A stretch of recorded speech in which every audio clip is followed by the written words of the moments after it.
Hey, everybody, and welcome to Comics and Cinema. I'm your host, Alex Klein, and tonight we have a very special show for everybody. We are going to be talking Doctor Strange. Not spoilers, Doctor Strange, but a recap and preview of everything that you need to know to go into Doctor Strange with a fresh mind and a healthy attitude so that you can enjoy this movie to the best of your ability. I am beyond excited to talk about this.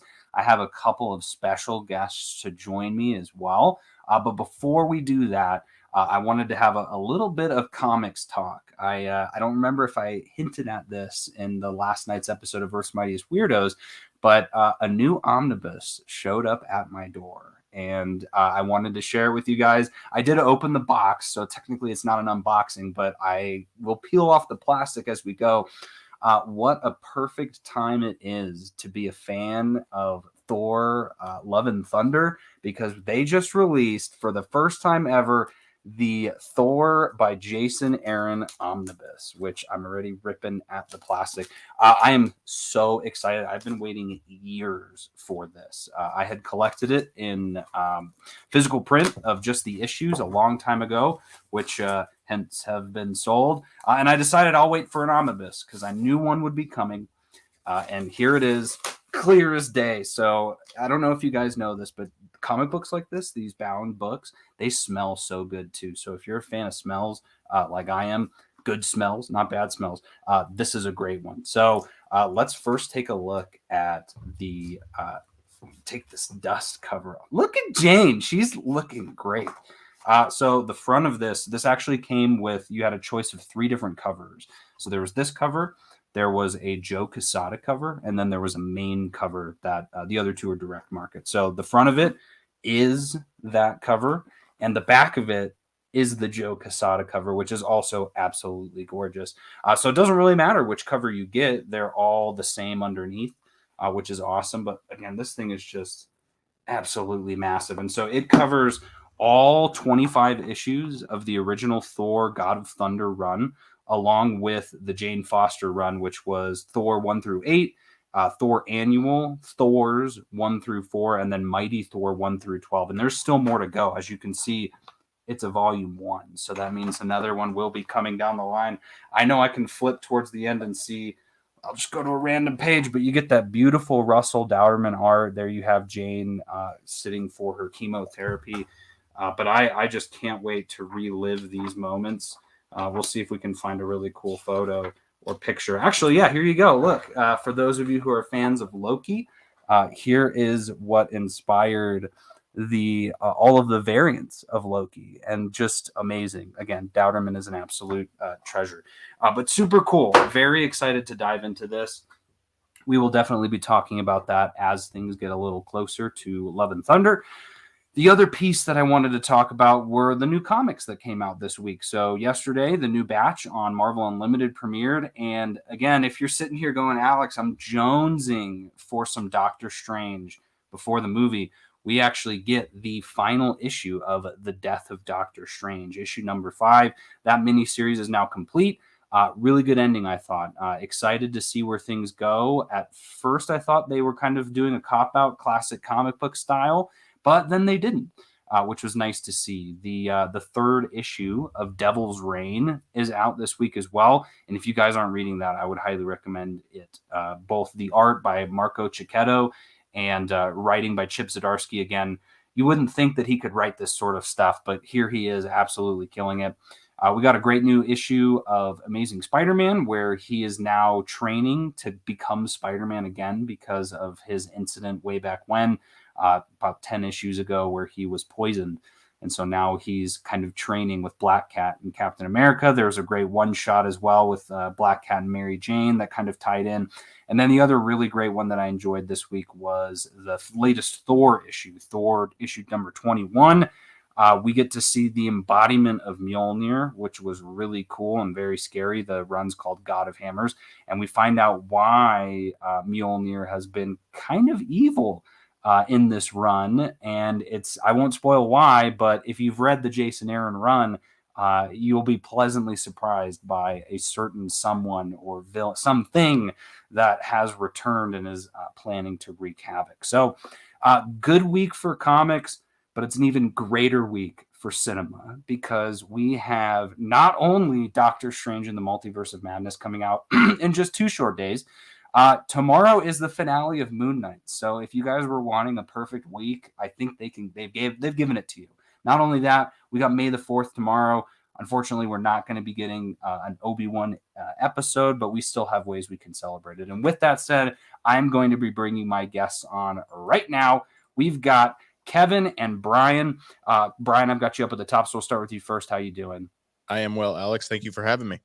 Yeah, absolutely. Kevin? Doing good. Thank you as well for having me as well. Absolutely. So, Brian, what are you doing to celebrate May the 4th? I'm hitting the golf course earlier in the morning. I took the week off of work because it's like my first week like that I could since January. So that's good. But I'm taking the week off. I'm hitting the golf course early in the morning, headed to Hollywood Studios to celebrate at Star Wars Galaxy's Edge, and then waking up at like 4 a.m. to watch Moon Knight before all of this. And then on Agents of S.H.I.E.L.D. tomorrow night, doing the Star Wars Spectacular. And then it's all things Doctor Strange after that. Nice. Yeah, it's you trying to kind of compartmentalize everything, right? It's Marvel with their release strategy. First week in May always makes Star Wars Day a little bit more difficult. It's tough. Yeah. Kevin, what about you? You celebrating May the 4th? Not. I'll probably check out anything if it drops on Disney Plus. I'll try and do that. But yeah, mostly gonna wake up, watch Moon Knight, and see what that is, and then if there's anything on Disney Plus that pops up on the tiles, I'll check that out afterwards. Yeah, awesome, nice. I'm seeing here in the comments too. Our good buddy Anthony said, "How much does an omnibus like this run?"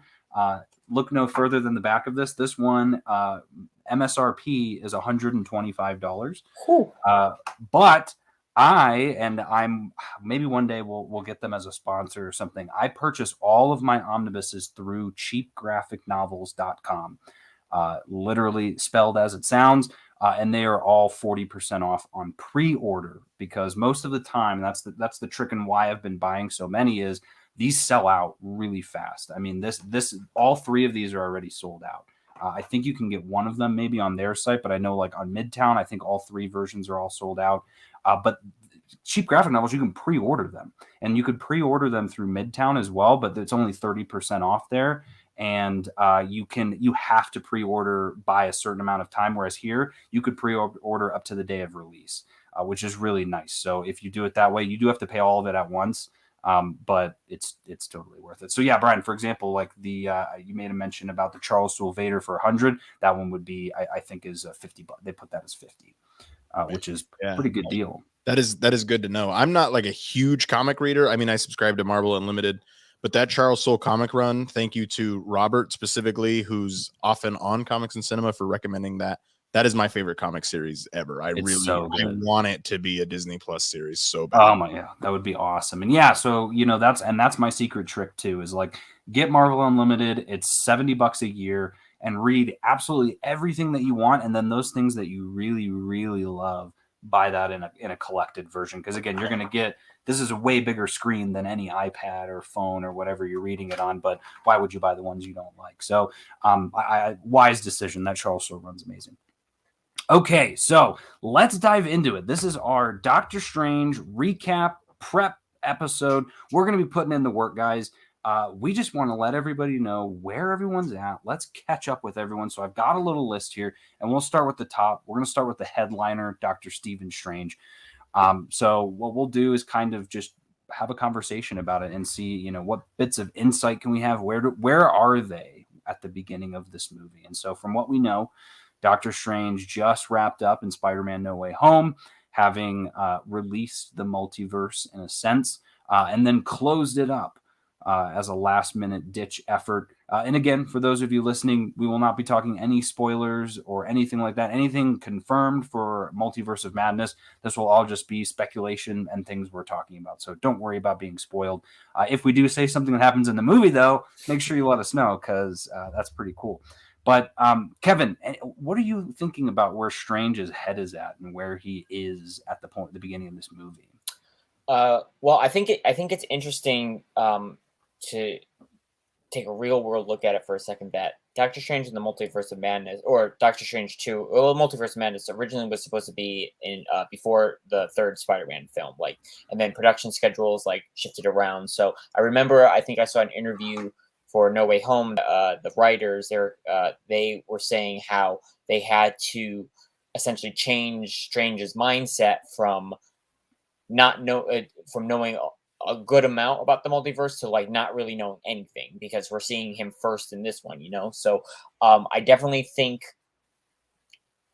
coming out of this that, well, in No Way Home, Strange may have had some inklings of whatever the multiverse was, because obviously he's gone to other dimensions with like the astral plane, and like that sequence in the first film, like where the Ancient One sent him through all those different dimensions, and he's been in the dark dimension and everything. So he's aware of that concept and such, But I think he maybe hasn't had that much knowledge or dealings with the actual multiverse. So seeing what happened with Spider-Man, and that he's now encountered 2 other Spider-Men, and variants of essentially of people who may or may not exist in the MCU proper, being the villains, it maybe has frightened him a little more, knowing that there's this untapped potential out in the universe that something could be happening or whatever. So he's probably more cautious about everything, and just is like doesn't. And as we've seen in some of the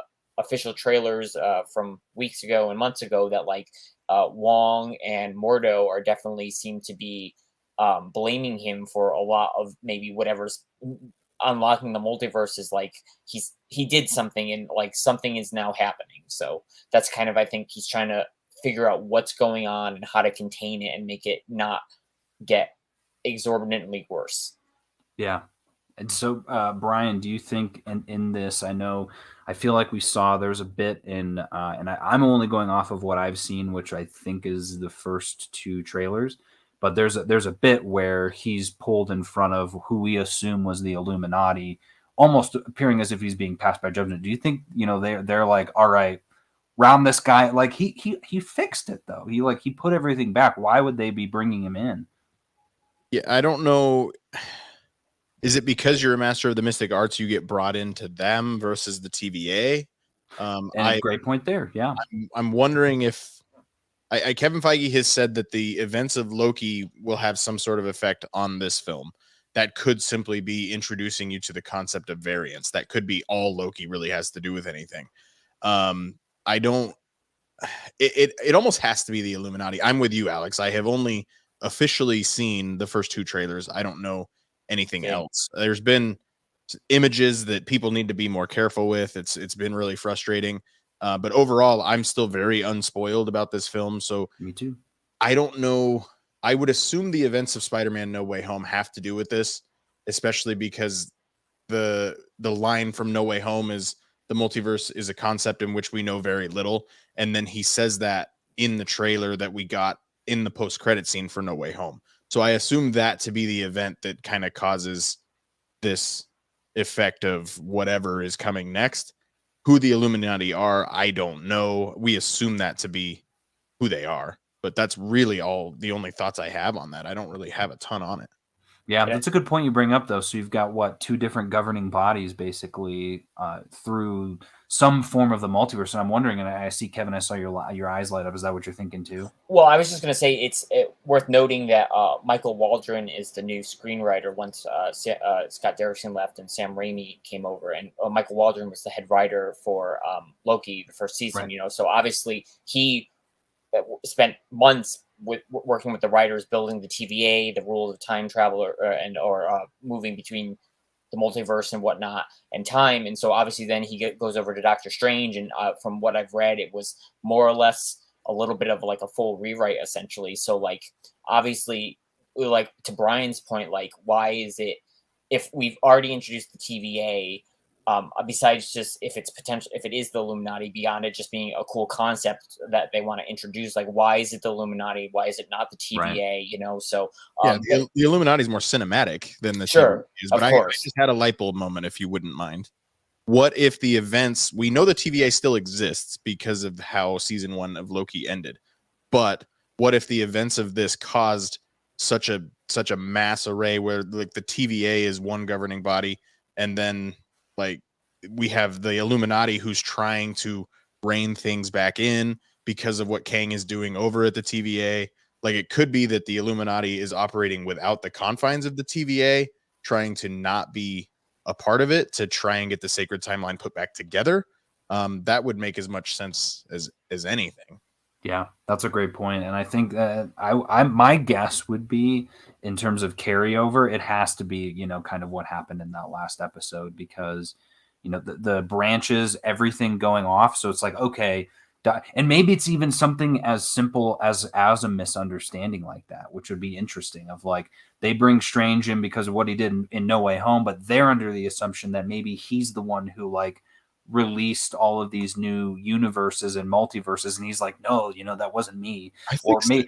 Do you think, let me ask you guys this though, do you think we will see Loki in this movie? Because the last time we have seen them together in Ragnarok, so they have a little bit of a history together, and so it would make sense, and you could have a fun callback to like, are you going to throw me into a, you know, a pit for another 30 minutes or something? Do you think he's going to show up for 30 minutes? I do not think so. I think we end this movie at the same time that Loki season 1 ended. I think the timelines are going to be similarly matched up. Ooh, okay. Where both things kind of end at the same moment to an extent, and then teasing Quantum Mania and Kang and everything else. That's what I think. I think we might see Loki, though if we do, I don't know how it would line up with anything we've already seen in Loki season 1, because obviously that was being in the TVA for most of the season. That's outside time and space. So obviously, yeah, the end of I know when it originally released, people were saying that the ending, weirdly, the way it cut was lined up with Wanda's thing and the end of WandaVision, and like who knows how, if people were really grasping at straws there. So like, is that we don't actually know, quote unquote, where the end of Loki is lining up in the proper timeline, you know. So I could completely agree with Brian. It could be whatever happens in here, we can see something, and that's we see the breaking of the multiverse with He Who Remains and everything, or it could have been earlier, before the events of this movie. So it's so hard to say without any further information, which we may get now, we may not get until Loki season 2. So Alex, let me turn that back on you. Who do you think is more likely to appear on screen, Tom Hiddleston or Jonathan Majors? I guess if we're picking between the two of them, probably Jonathan Majors. That's where I'm at too. And I would think that he would be. And this is my opinion, as I've been thinking about it. I don't think we've talked about it yet, but there's a piece in Jonathan Hickman's Fantastic Four where Reed Richards finds the Council of Reeds, and it's like an Illuminati basically of Reed Richards from across the multiverse who have been trying to kind of push everything in the right direction to make sure that Doctor Doom doesn't win in any universe, like a lot of stuff like that. And I wonder if they're borrowing from that, in the sense of, because Illuminati, right? Like we talked about it last week. They're very secretive. Obviously this is too, but they're very confined. And this felt a lot more ceremonial. It felt like there was a lot more, like they're in an actual building and you're being brought in front of them which is literally what if I'm remembering right, it's been a while, but I think in that Reed Richards is brought in front of the Council of Reeds because he does something. And so I'm wondering if they're pulling like and combining both of those things, which again makes a lot of sense because they really like Hickman's stuff. But it could be something like that and if that's the case, that there would totally be a Kang on that group, because if you're talking about a council of people like that, you would want probably Kang. There would probably be some version. I mean, it's either going to be Reed Richards or Doctor Doom. One of those two would be the Fantastic Four one. You'd have probably another Doctor Strange, and maybe we can chit chat about that. Okay, so what would be your perfect Illuminati that would show up if we'd say maybe there's 6 people? So my guesses would be Kang, a Reed Richards or Doom, a Doctor Strange that's maybe a different version of Doctor Strange or a variant. So how do you hang on? Educate me as a non-comic reader for the most part. How do you have somebody like a Victor Von Doom or a Kang on something that's supposed to be revered as not necessarily evil in the Illuminati? I understand He Who Remains wasn't necessarily evil. Is that kind of what you're getting at? Yeah, as in this would not be Kang, it would probably be like Nathaniel Summers. Mhm. Okay. It would be a Or not variant. Nathaniel Summers, Um, but Nathaniel Richards. Yeah. Okay. Yeah. And so, because, Kang's got all these different versions of himself, and this would be, and same with Victor Von Doom, this would be the version of, think about it. You got Namor on the Illuminati too, where he's not necessarily a good guy at all, but he's an anti-hero. And so you would have that in them being kind of the anti-hero of the person who does what needs to be done to get things done. I could see there. I know it's been a weird speculation about Tony Stark being in there, of Tom Cruise being there, but I could see Tony Stark being one of the people in there too, a variant version of Tony.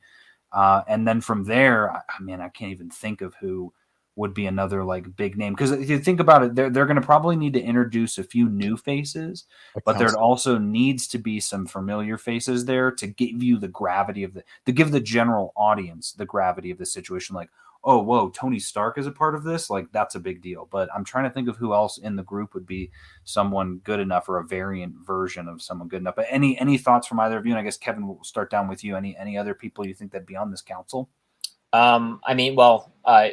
Based on the official trailers, it's implied that Charles Xavier probably is on good this, call. you know? Yep, so that's right. so Thank you. he's probably on this. And again, it's either the version from whatever part of the X-Men timeline you want to count as what's counting, because that's just a mess all in and of itself, or it's none of it, yeah, or it's just another variation of Professor X.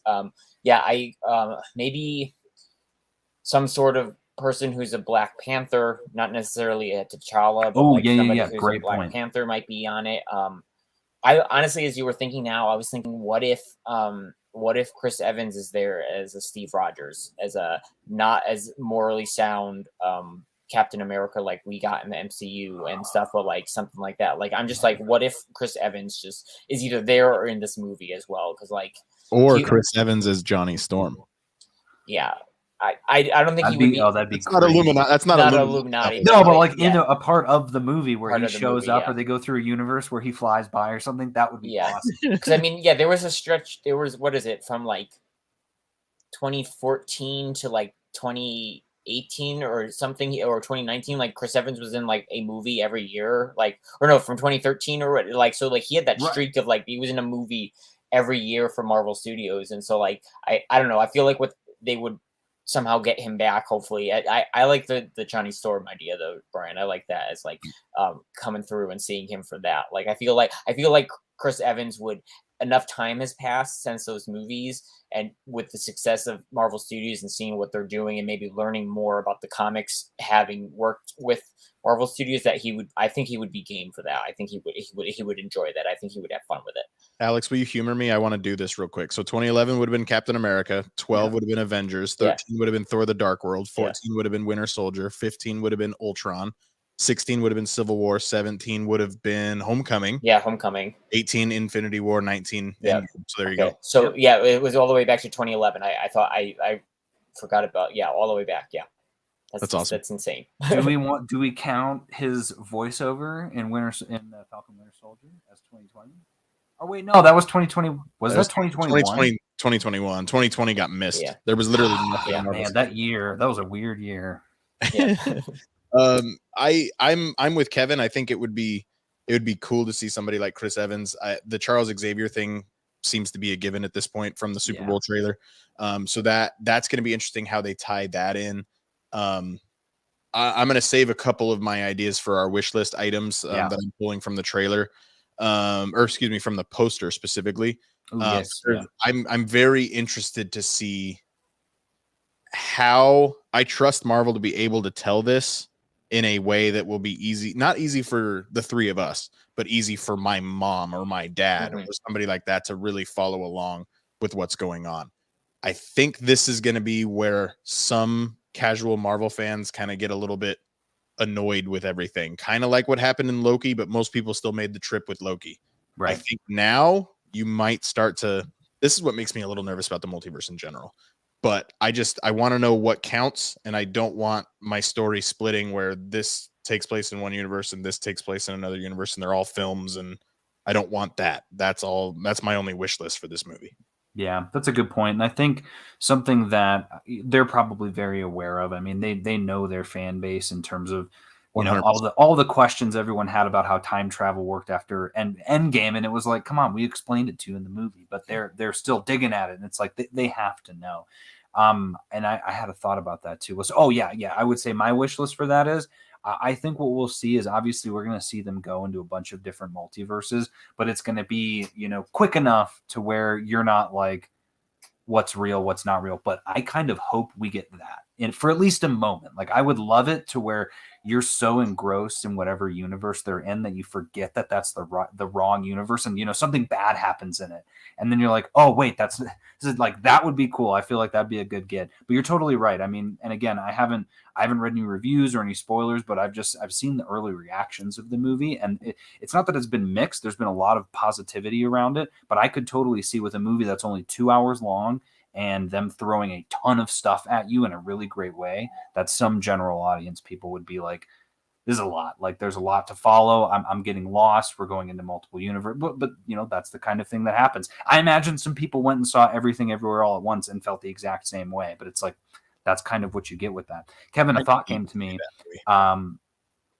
You said Captain America on the council. What if it was Captain Carter on the council? Yeah, I could see that. It's yeah. the Captain Carter from What If. Yeah. Because to me that would make sense, right? She was the leader of the Guardians of the Multiverse, and that's what allowed her to be on this group, which would make sense because she seems like a little bit more of a questionable character than Steve Rogers was. Like she's kind of willing to get a little bit dirty compared to him. But yeah, that just popped into my head.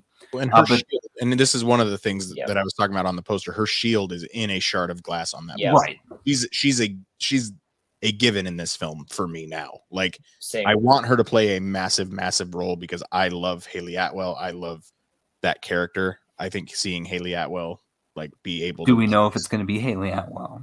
That and that's a valid point too. Like I hope and I pray, but I assume so. If we're going to pull that character, we would have to. I would think. Yeah, I feel like that would. I feel that would be like a disservice to the goodwill that they had with Haley Atwell, like all through First Avenger, then the one shot, and then doing the TV series and stuff like that. Would just and then obviously bringing her back for What If, like to have it be somebody else as a Captain Carter character variant, like it's Haley Atwell. If she appears, it's Haley Atwell. Yeah, I agree. And I see Katie just joined the chat. Hi, Katie. Welcome. Looking at this, I had two other notes too. Obviously, we're going to be seeing a lot, and part of that being probably 100 Doctor Stranges. So I've got a note here for the Strange Supreme from What If, but also Strange, and I think that's how he was in. Well, it had to be. I feel like in Zombies episode, wasn't he a zombie in that episode? So, do you think we're going to see both of those? It seems like it from the trailer that we're going to see those versions. Do you think they're going to do like, hey, this is what it is, or it's just going to be like throwing you in the middle of it? If you saw What If, you know what's going on. If not, yeah, I think I saw about a month ago or whatever when the Funko Pops came out and such, and then there was the Empire cover story, which was I think for April or March or whatever. I think within that story it said it's Supreme Strange or Strange. Words are reversed from What If, and they said it's probably not the same version. Because the one that we've seen in the trailer, where at the very first end of the trailer, the first one where he's like things have gotten out of hand, like that has been like more sinister or whatever. So I don't think we're gonna see the What If version, but maybe one that like was on the same trajectory and just instead of becoming a guardian in the multiverse, still became sinister or whatever. The zombie one, I think we have a good chance that could be potentially the same one from the What If episode. I think, but yeah, there's like. Also, based on the pops, there were two others. There's one called Defender Strange. That's the one with the ponytail. Right. And then there's one called, I think the Supreme Strange, I think that one, is the one that's the statue that's outside Bleecker Street. And I think they said that in the Empire article from months ago, it said it was based on the Defenders comic version of the character or whatever. So it's just going to be interesting of like, if they pull like they did with Loki with Richard E. Grant's character of like essentially a comics version of the character and Exactly. what it looked like in the Thor: Love and Thunder trailer, how like that Thor, the teenage Thor looked like a Thor straight from the comics. Like if this Defender or whichever Strange it is like one from the comics and how Benedict plays that or whatever. But yeah, it's just like I don't know how much from What If they're gonna pull from. It would be really cool if they did tie things in and such, but I don't know, especially because that seems like less of the property that people have watched than the other live action series. So Okay. Don't spend this limited runtime. Like 2 hours and 6 minutes is not a lot of time, especially with what they're trying to accomplish. Don't spend 100 or any time in that 126 minutes in trying to tell me what's going on. I'm already on board for this is going to be absolutely nuts. Like just drop me into a universe. There's a zombie version. I'm caught up. I don't need any sort of explanation. Yeah. I didn't love that episode of What If, I'm going to be honest. Like, so as little as it pulls from, like, I'm okay.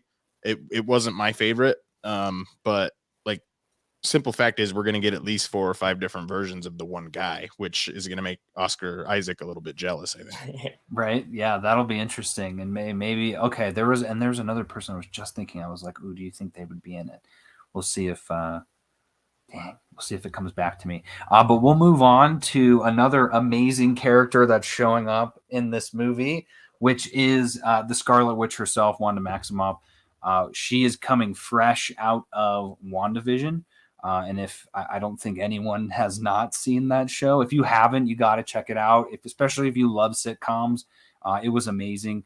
But the long short of it is that she had some trauma from losing vision, and using her powers created a hex all across a town, entrancing everyone within it, and turning them all into characters in her shows in order to have the life she wanted to have with Vision. And so by the end of that show, she was, plagued in a sense by Agatha Harkness as well, who in a way kind of forced her into becoming the Scarlet Witch, which was really cool. And so they had a really big fight. We read that she is the destroyer of worlds, basically, not Galactus level, but that her destiny was always destruction, basically. And that her power is also more powerful than the Sorcerer Supreme. And so that's where we kind of leave her, is her meditating in a cabin in the woods, and she hears her children. So Brian, we'll start with you first on this one. Where do we see things going for her in this film? I don't know. I really don't know. I don't know if we end this film and she's a villain or not. We're coming into the film and she's not a villain. I want all things happy for her. I hope she makes it out of this film with her children intact. I don't know how that's possible. But I think Billy and Tommy will be in this movie. I think that's the whole point of that tease at the end of WandaVision. I can't wait to see what she is. That line in the trailer of you do this and you're a hero, I do this and I'm vilified. Right. Which leads me to some sort of a villainous turn of some sort. I thought we would end WandaVision with her as the villain in this film. Not the case. As Alex said, if you haven't watched WandaVision, go watch it. At least watch the Marvel Studios Legends of Scarlet Witch to refresh your memory on what happened in WandaVision. She's the character I'm most excited for in this movie because I'm so emotionally attached to WandaVision. That's a huge part of it. A Destroyer of Worlds, like you said, we're going to get the witch part of Scarlet Witch and how that plays against. I think we're going to see just as many versions of her, which is going to be really, really interesting to watch Elizabeth Olsen flex her muscles. It's going to be interesting. I'm excited. What about you, Kevin? I'm letting my cat in. Yeah. I think I think she's. I don't think she's gonna go full villain in this. In the film, I feel like her and Strange are gonna start down the same path, and at some point they might diverge in the means of which they approach their goal, or for whatever they're. If it's just to try and stop these variants coming through, or this greater threat, or whatever, that Strange is going to view it one way, she's going to view it another, and maybe it's going to factor into how she's able to have her boys return or whatever. So that I think might put her and Doctor Strange at odds, but I wouldn't. Maybe I would agree with Brian. Maybe originally at the end of WandaVision, seeing her as the villain, and even before seeing some of the early trailers, I probably would have pegged Wanda as being the villain. But the marketing that in the 2 trailers at least have at least shown that she maybe isn't, but that could, they could have only shown us the part where obviously she's not. But yeah, I just at some point we have to get her saying either no more mutants or let there be mutants or something along that line, because I mean I feel that's like I think the one of the biggest iconic parts from the comics for the character, that now that they have gone into the Scarlet Witch territory, that like they need to do at some point. So yeah, who knows if by the end of this she said, like, we instead of saying no more mutants, she says let there be mutants or something, and that's how we get our the firm way of getting X-Men into the MCU now, or maybe they save it and they ever actually do an actual House of M-esque adaptation, and then it goes there, but like yeah, either I like Brian, I'm just excited to see because I'm pretty sure Sam Raimi has said, like, in an interview months ago, that like, yeah, it was great to see Benedict do his versions and then have Elizabeth Olsen like come in and like doing her versions of everything. So there are definitely variants of Wanda in this, and I'm excited to see we potentially saw one of them in the trailer of when we were in the Westview house again, like with her in the Scarlet Witch garb, and then her like the 90s esque or 2000s esque clothing, and they were touching. So who knows if that was variants or that's her like a mental image or something, So it's going to be exciting to see what her variants are and what they do and everything. We're going to get, I don't know if you were thinking this too, Brian, but we're going to get X-Men Let There Be Mutants is going to be the new X-Men movie. Yeah, can I cast a reverse wish list? This movie has way too much to accomplish than to introduce mutants. Like, introduce the X-Men as a variant version, like obviously Charles Xavier. Yeah, like, you can't ignore it. But man, that's a lot to accomplish. And I mean, it would be the end. It would be like the end something or other. Like, it would like kind of credit scene or kind of in essence like the snap, like how that was just right at the end of the movie. Everybody got dusted. That's how we end. Like, whatever the final battle, like something's happening and she just says it and it just reverberates out. And then I keep going back to, I have to keep reminding myself this is a Doctor Strange film after all. Like, Mordo is going to be kind of the one of the main antagonists, if not the main antagonist. I have to keep reminding myself this is a Doctor Strange movie. It is pushing the MCU forward, but I think giving another character that moment in this film would be interesting. I think for that reason is why I don't see that happening personally. And when you said it, Kevin, my immediate thought was maybe that's part of Xavier's backstory, or it's something that they see in a random multiverse. Because I agree, obviously she has a lot of stories to tell, and the MCU is doing a better job with it than the comics. But that No More Mutants line is like her infamous line. Yeah, it's like saying Avengers Assemble. Mm-hmm. And so even if it's just Professor Xavier being like, yeah, the universe that I'm from, I am one of 198 mutants left, because that's how many were left after she did it. They do a quick flashback, and and that's what I was going to ask. That's what I was going to ask. Do you think they're pulling the wool out from us, and it's Strange and Wanda getting taken to the Illuminati? That maybe they both, because it sounds like he's going to her for help, right? He's like, what do you know about the multiverse? They're teaming up. In terms of her being a villain, I don't think she's going to be a villain in this, but I think one of her variants would be, and finds out about it and then tries to.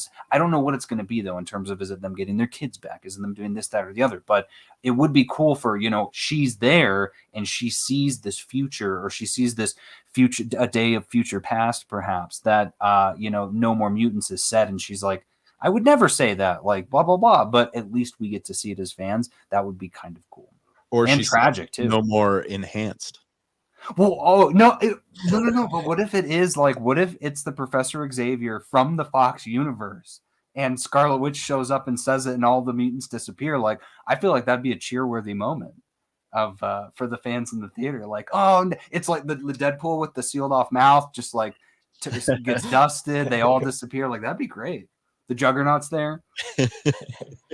Does he have a cable up his butt still? Yeah. Oh yeah, all of it. Yep. Yeah, that would actually be kind of cool. But yeah, I think I just, again, it's not a spoiler. she's going to kill it. I just have a feeling with what she was given and performed in WandaVision, to be able to do it now in a movie, I think, and to be even further along in her journey now, where we know everything, like, I feel like she's going to almost have the most impactful scenes, even though this is a Doctor Strange movie. I feel like we've become so, and that's what's funny is like we've become really attached to Doctor Strange too. Like the Doctor Strange movie, I really liked. I think maybe both of you guys liked it at least. Like you did not like it, but it wasn't until Infinity War that we really fell in love with Doctor Strange. And then now it's like, give us this movie. So there's going to be a lot of cheer-worthy moments with him, but I feel like there's going to be a whole heck of a lot of, even whether it's cheer-worthy or just crying uncontrollably, of things that she says or does, or just all of it. Yeah, I want to put this out there. Feeling hot. If I were ranking characters I'm most excited to see in this film, Strange is 4th or 5th. Like there's a lot more in this film. I'm not like overly attached to the guy. I really like him. I like how he moves the entire universe forward, but I'm not overly attached to Doctor Strange. I'm way more attached to Wanda. I have a feeling my daughter and I are going to be way more attached to America Chavez. Oh, yeah. I think there's going to be a lot within this film that I'm going to be a lot more attached to. If I see Captain Carter, like, yeah, forget about Strange. Yeah, it's all over, man. Like, so same with Sarah. like him. It'll be all over for her. Yeah, I like him. Like, don't get me wrong, but for me, he's more of a device of moving the MCU forward than he is my favorite character. I agree. Yeah. And then with that said, let's talk about a couple of those other supporting characters. So we got we only have a few, but that we know of.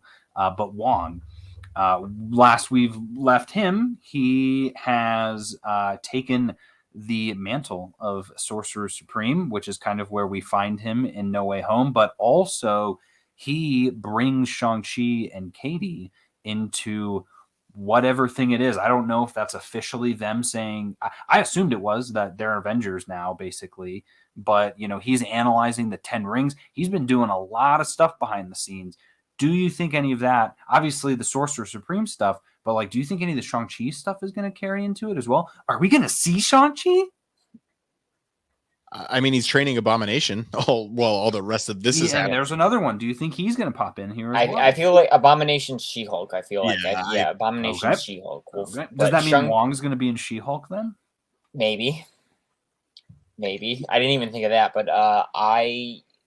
Shang-Chi is I think a very 50-50 toss-up. Like we could see him, but if we do, I don't see how he plays a role other than Wong being like, look, Strange, here's this person that something's been happening in the universe with these relics. Right. Like I can't see how he fits it unless he appears as he's one of the variants that we see or something. But like him proper, I would love to see him. I don't know how he would fit into this story based on what we know so far. For me, I don't think Abomination will show up, because I think the only way, like, I feel like everything, like the Abomination storyline, we know Tim Roth is in She-Hulk. We know Abomination's in there. It really wouldn't make a ton of sense to really force that into here, especially because last we know, like, well, I mean, the Abomination clearly isn't in jail anymore, or how's he training with Wong? Like, I mean, so it can get a little bit weird, but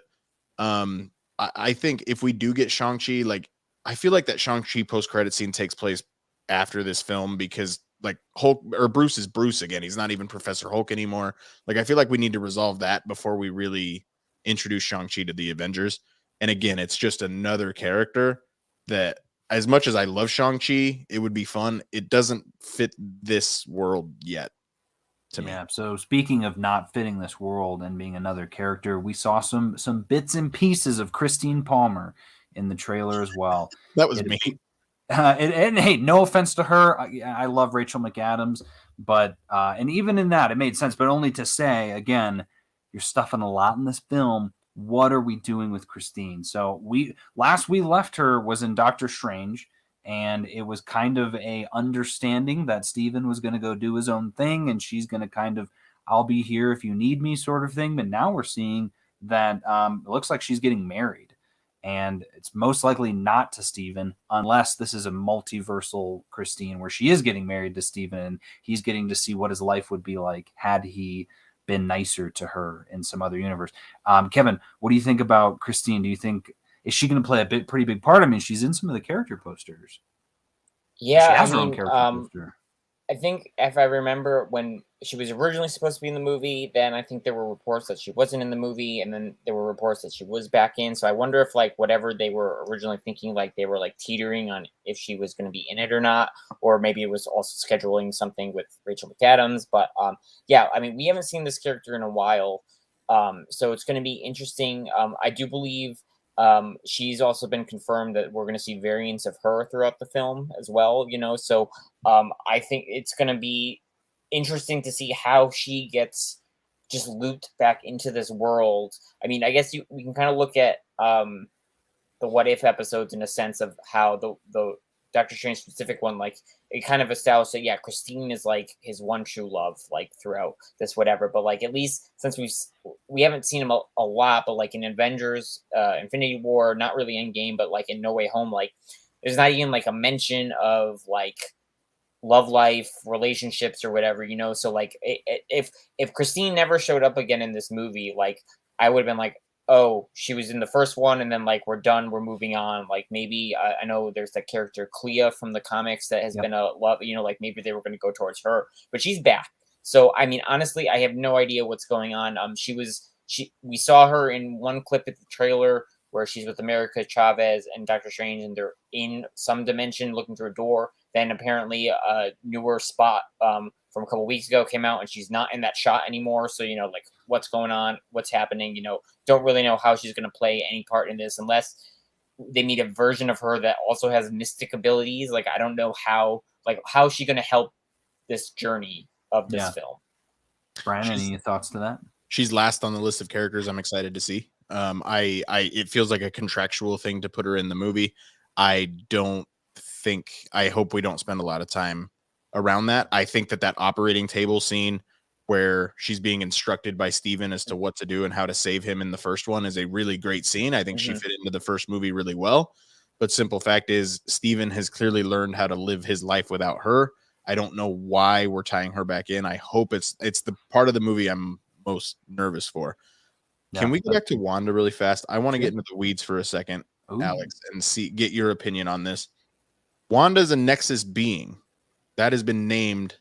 How do we have variants of a Nexus being? To my understanding, is that's not what's supposed to happen. So, do you believe the MCU to be rewriting the rules on a Nexus being?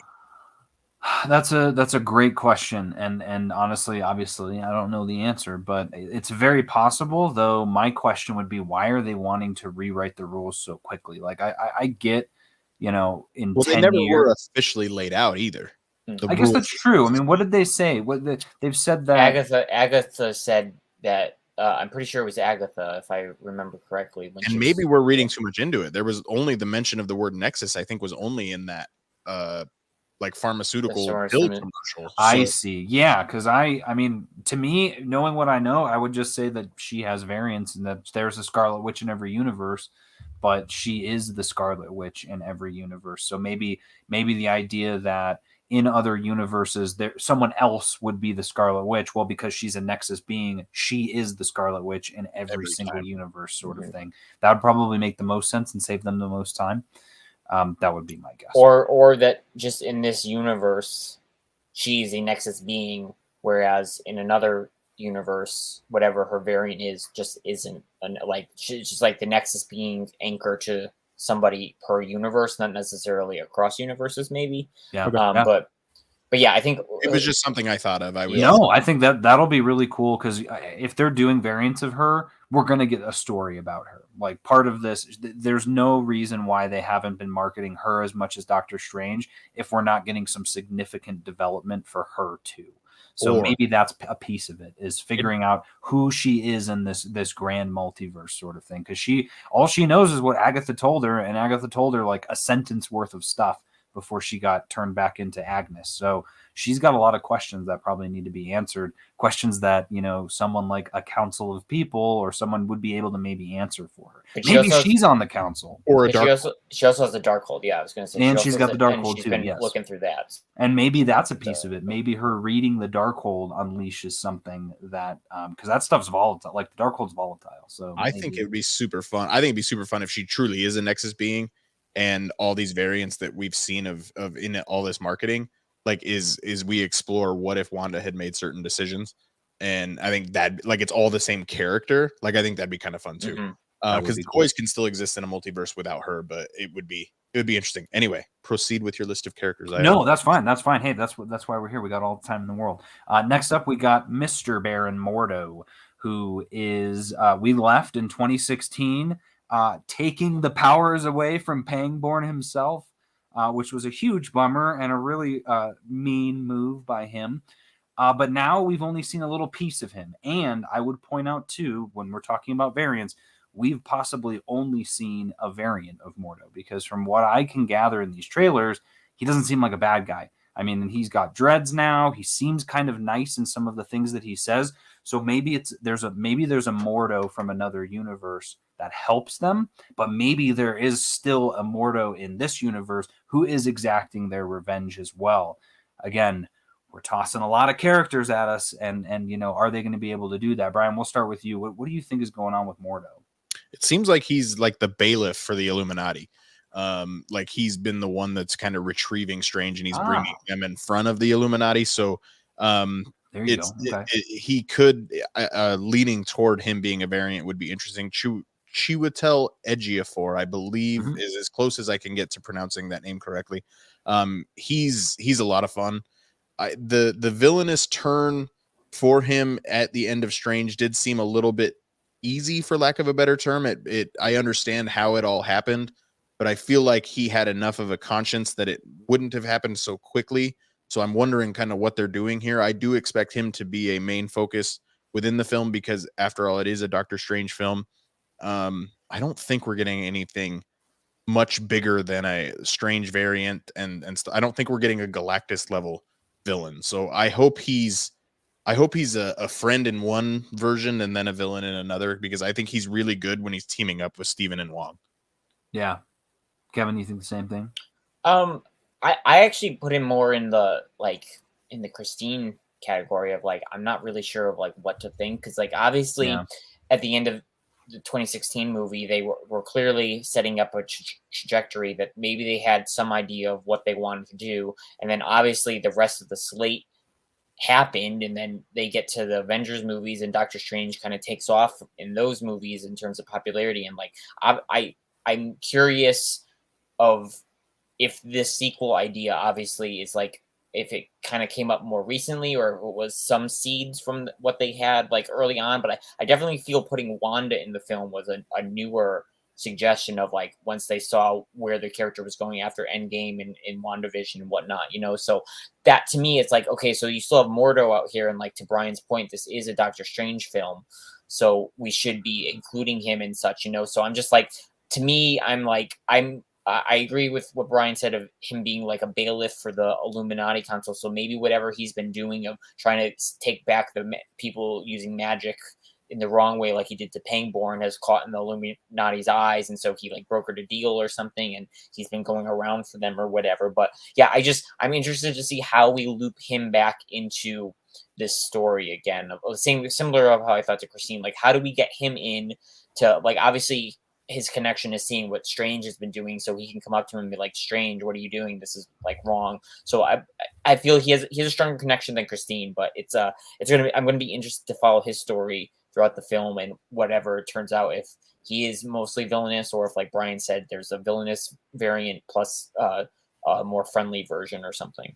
Yeah. So in Doctor Strange 1, we got the Dread Dormammu, and in this movie we get the Dread Mordo. Which yes,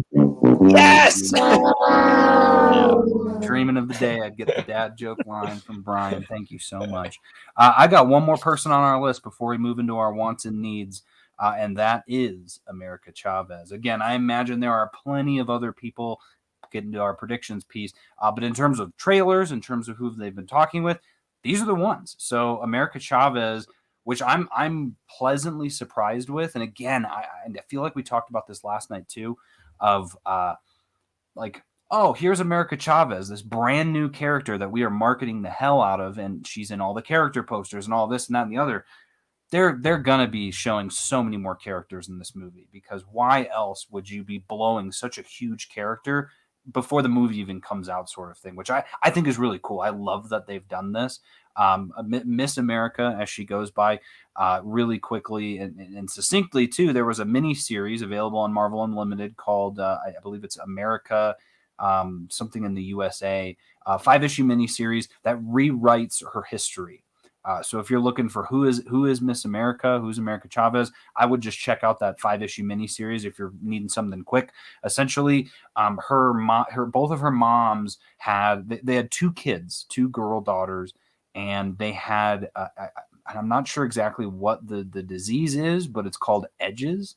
If either of you know what it is, I don't know if it's real or if it's part of the Marvel universe, but they took them to an island called the Utopian Parallel.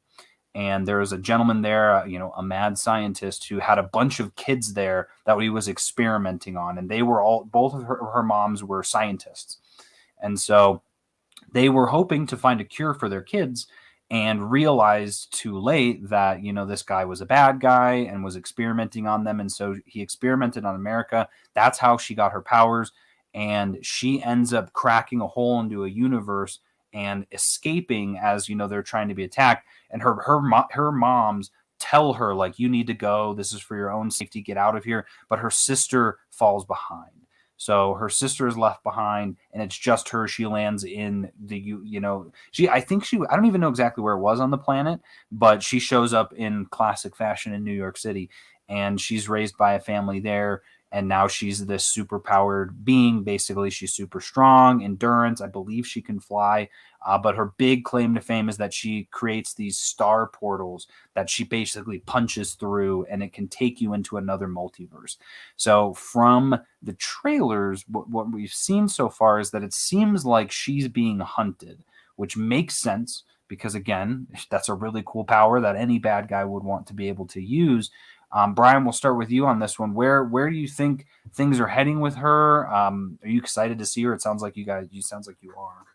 Yeah, she's awesome. Like in Marvel Rising on Disney Plus, you can watch it. It's an animated show. My daughter loves it. Like, she's the main character. It's a lot of fun.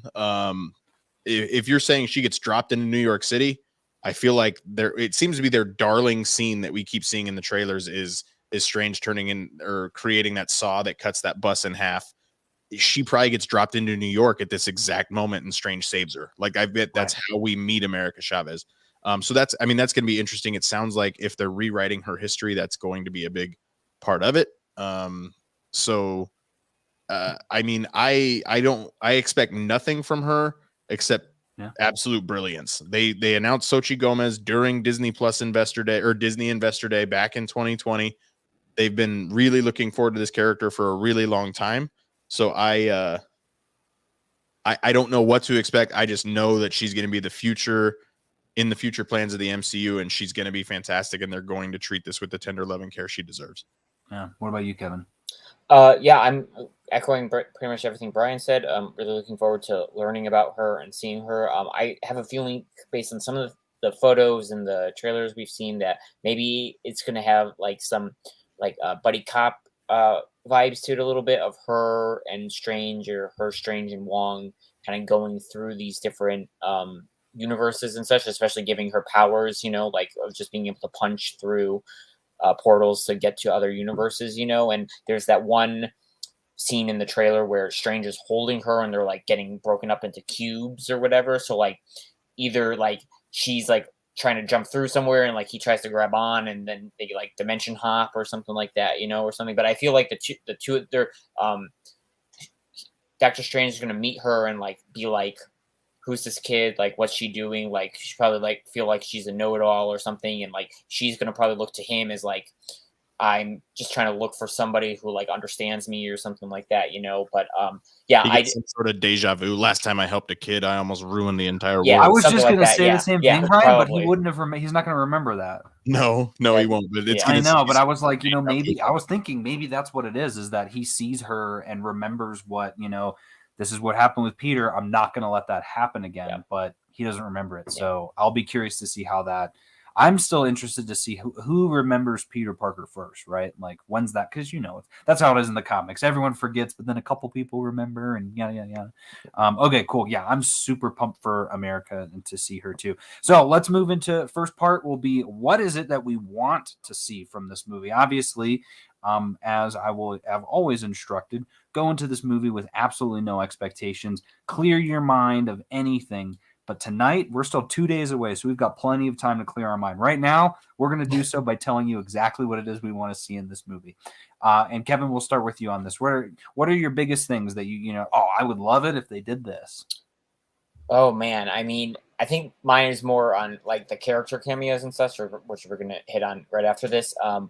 But I mean, I guess I think I want like a story that comes out that's like it has the beats. Like we can't really tell from this from the trailer. Like I still don't really know like who's a quote unquote villain. Like what's their goal of this? Like it's obviously they're going up against the variants, but like what's the driving thing? What's the MacGuffin or whatever? What's the driving thing of this story to get everybody like from the beginning to the end? Like obviously, Strange is getting reprimanded in theory from what he did in No Way Home, but like what's happening in between and like what's he having to do to save the multiverse or what, you know. So I just want to figure out what that storyline is and then hopefully be like, oh my god, they're doing this, like that'd be awesome, or just be like, okay, I'm for the ride, and then like figuring it out or whatever. So I think that's the biggest thing probably for me outside of the characters that we're gonna hope shows up.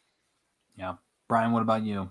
Yeah, so if this doesn't count characters, I just want to see 5 cheer out loud moments that are going to get me out of my seat. I want to see a movie that the audience is going to love with all their heart, just like every other Marvel film seems to be able to do. And I expect that that's going to be the case. Yeah. I've got, I said, what if live action? Oh, and that's what it was. I just remembered it. Are we going to see the Watcher in the movie? If something crazy enough happens and, you know, he shows up to witness it. But something from the What If show, whether that's Captain Carter, whatever it is, I'd just love to see it translated to live action, just to see how Marvel does it. Because so far it's only been Star Wars that's done like a live action coming from an animation. I said I want true multiversal madness. I want to lose my mind in this movie. Like I want to be freaking out, not just during those cheerworthy moments. Like I want to be going, what is going on? But still, you know, kind of know what's going on, but also be like, holy cow. But also some hints at the future of the MCU. I know they always do, but I'd love to see a couple of those by the end. And then my biggest one is I know we're gonna get it, and I can't wait. But a Doctor Strange and Wanda tag team. I gotta see it. Like when Iron Man and Rescue are up in the air, like I need a back-to-back of them doing something so badass with their magic where they're combining magic or whatever it is. Like that, to me, that's the thing I've got to see, because I know they're going to make that look so good. I'm going to add one more thing based on what you said, Alex. Oh, okay. I'd love to get a sense of where at least this corner of properties that have been connecting it together, where are we heading? Like what's the goal? I hope this gives us some larger breadcrumbs of being like, oh, this is happening. So then, like we were talking about offline, come later in the year when we think Marvel is probably going to be announcing some of their new projects for that later in 2023 and 2024 and beyond or whatever, we can be like, oh, maybe it'll be like X proper, like House of M or like Right. Secret. I mean, everybody's saying Secret Wars, but like maybe it's whatever storyline, you know, maybe they're going to be adapting that, and then we get the Disney Plus series announcement, or we get the event film announcement or something, you know. So that's a big one for me. I hope that we get a good film out of it, but we can be like, oh, this is definitely a flag planter for the MCU of something that like it's a benchmark of where we can like base things off of going forward. like a Civil War almost sort Yeah. of thing, where it's like a bunch of people are in it. And then that was my last one, was just new characters and old characters. Like I'd love to see ones we haven't seen before that are MCU, and then also would love to see with the playing on the multiverses some like you were saying, like Johnny Storm, Chris Evans, or some characters from Fox X-Men, maybe a Fantastic Four, maybe and we'll get to some of the other ones now, but yeah. So prediction wise, what are some things we're thinking is going to happen in this? And so this is where we'll dive into maybe what are some characters that we're thinking is going to show up in here. Obviously, we've talked about Captain Carter. Talked about Shang-Chi. I mentioned that one. The other one I had on here was that the Illuminati hints at like Secret Wars coming, just like what you were saying, Kevin. So those were kind of my big predictions. Brian, what about you? I know you said you had some. Yeah, if we're basing it off the Council of Reeds, like it'd be really cool to hear the name Reed Richards at any point. I don't even have to see it. It'd be just cool to hear the name, to know, okay, this is how we're gonna do X-Men, or this is how we're gonna do Fantastic Four. Just there's been Fantastic Four news recently. They dropped it in Disney Plus Day for a reason. I where are we headed here? I just want to hear the name. I don't even have to see it. In the poster, like I said, the in the poster, there's definitely the Captain Carter shield. That one feels like a given. There's another spot in the poster that it sure as hell looks like Deadpool is in this movie. And I would love to see Deadpool even for 4 seconds, just to say, hey, what's up? Like, I want him to have a blast. Like, so if we're talking characters like for the future, sure. But I want him to just do like a Brad Pitt is the Vanisher in Deadpool 2 level stuff. Like just have fun with the multiverse. I want Tom Cruise as Tony Stark for 4 seconds, just as a, hey, that was weird. Like, and then just move on. Like, just to have fun with the multiverse, make me laugh. And I think it would be a lot of fun. So when it comes to the future of the MCU, I want a Fantastic Four drop. I want an X-Men drop. I want Deadpool. But from just having fun, I want to see as crazy as we can get a yellow Wolverine costume. Like, just go nuts. Have fun, do stupid stuff, and just have it, because it doesn't count. Like it does, but it doesn't. You know what I mean? So right. I just want them to have fun with it. Yeah. Kevin, what about you? Any predictions on your end? Yeah, I mean, I definitely, I think Deadpool, no matter what, just feels like he fits. Like if Disney didn't buy Fox, I feel like we would have been saying anyways, oh, Deadpool would fit in this because he breaks the fourth wall and it would like be perfect anyways. Right. But because of all of that, like I feel like that's like a perfect quick way to be like him to even come in and like he could break wall. Like what if his lines are whenever they did it was whatever, but through ADR or whatever, he comes in, he's like, hey guys, like I'm here, like my movie's coming out 2024 or whatever, like I'll see you then. Or like, you know, and like that's how we find out, okay, that's what Deadpool 3 is coming out or something. You're like, he's just like, and we'll deal with all these wisecrackers like then or something, you know, or like all these people you thought you knew, like we're not going to use them anymore, like or something like that. So yeah, I agree with Brian. You guys saw like the Deadpool wish list for like the post-credit scene for Endgame, right? Like he comes onto the battlefield after everybody's left. Right. I'm sorry, that merger took forever, but I'm here. Oh, I don't think I saw that. Oh, I gotta look that up. Yeah, it would be hilarious. Yeah. So yeah, and then yeah, I initially was like Tom Cruise is Tony Stark. I don't really know about that one anymore. We'll see. Yeah, Captain Carter is definitely big.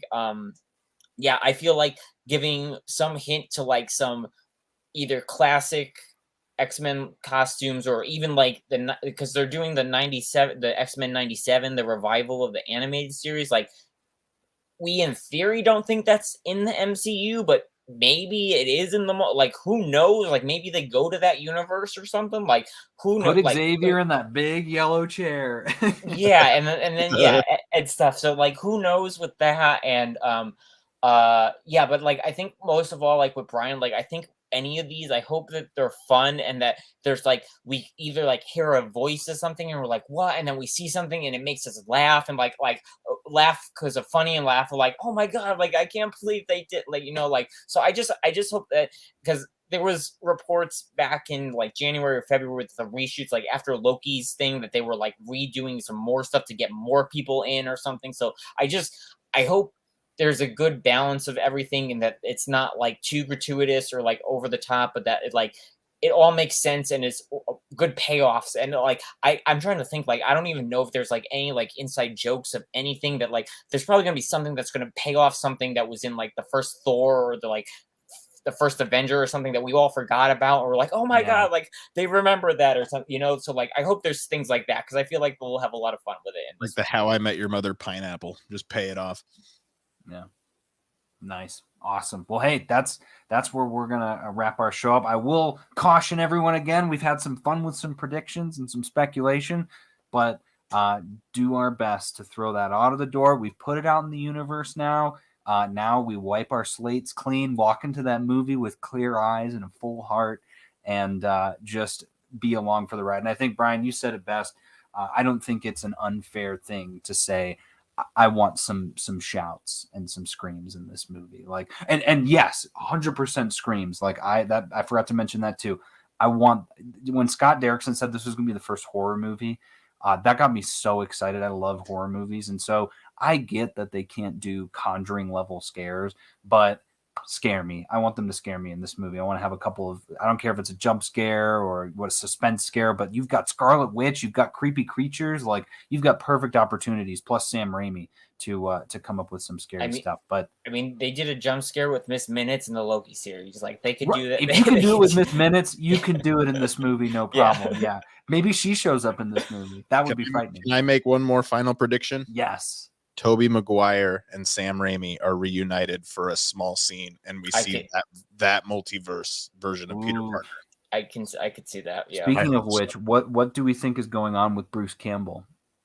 Oh God. Is he a variant of Doctor Strange? No. That'd be. He always looked to me a little bit like. Yeah, I mean, he did the April Fool's joke of that. I think he like posted the photo of him in the makeup with like the comics, but I don't think he is. I honestly, at all.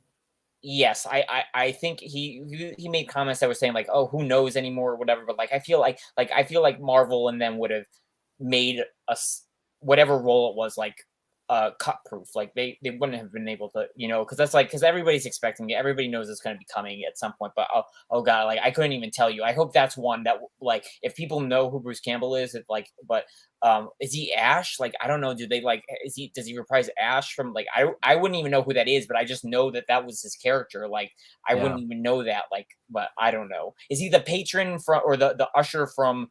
Or the waiter from the. I was going to say, what if Steven and Christine go to a certain restaurant for dinner? Yeah, that would be great. Yeah, like what if he's just all of his? What if he appears as all of his characters in Sam Raimi's movies? Like they see him multiple times. Like what if they do that or something? Like honestly, I don't know. Like who's to say? But he's definitely in the film still. Who knows where and what? But I mean, if I was Sam Raimi, I'd be like, Bruce, you've been in all of my movies, and this is I get an opportunity to have a multiverse. I'm having you do a cameo in every scene where we're in a different universe. That would be kind of crazy. Yeah. But yeah, that'd be super exciting. Man, there's so much to think about and appreciate with this film. But that is where we're going to wrap up. So Brian, Kevin, thank you guys both so much for coming on. This was an awesome conversation. I am so pumped for this movie now. Thanks for having us. Yeah, thanks for having us. Yeah, absolutely. And so for Comics and Cinema, I'm your host, Alex Klein. And we've got two things coming up. We've got our Doctor Strange review, which will be premiering on Nerd Life Network next Tuesday. The podcast format, I think, will be available probably by Sunday evening, something like that. But then we also have Brian is doing the Earth's Mightiest Weirdos Doctor Strange Sunday special that is going to be at, correct me if I'm wrong, Brian, 5:30 or 7:30 Eastern? Yeah, 7:30 Eastern, 5:30 Mountain time. 5:30 Mountain. Excited. I think all three of us are going to be there. I believe Brian and I are emceeing the event and then having a boatload of guests. What was that? 2:30 Hawaiian. Ooh, perfect. Awesome. But yeah, so for Comics and Cinema, I'm your host, Alex Klein, and we will see you at